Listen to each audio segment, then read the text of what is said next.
Interesting. There's an anti-aircraft flak gun.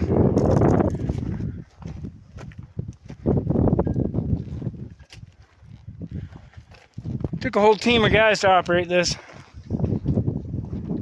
Pretty interesting.